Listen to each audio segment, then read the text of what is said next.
और अब आपको बताएं कि जिसका खदशा था वही होने लगा। गजा से मुतालिक इसराइल का मकरू मंसूबा आश्कार हो गया। सेहूनी रियासत पूरे गजा पर काबिज होने जा रही है। इजरायली सिक्योरिटी काबीना ने गजा पर अस्करी कब्जे की तजवीज़ की मंजूरी दे दी है। मामले पर हमास का सख्त रद्दअमल सामने आया है। कहा इजरायली अज़ाइम के खिलाफ मरते दम तक मज़ाहमत जारी रखेंगे।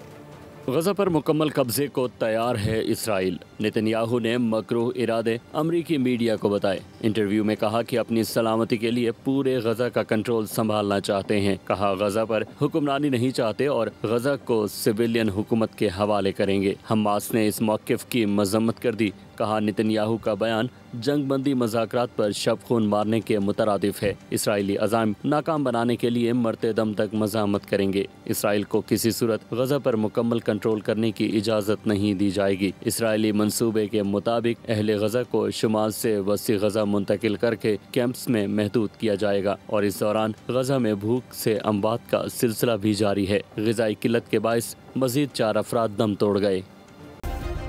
सब्सक्राइब करें और बेल दबाएं ताकि कोई खबर रह न जाए।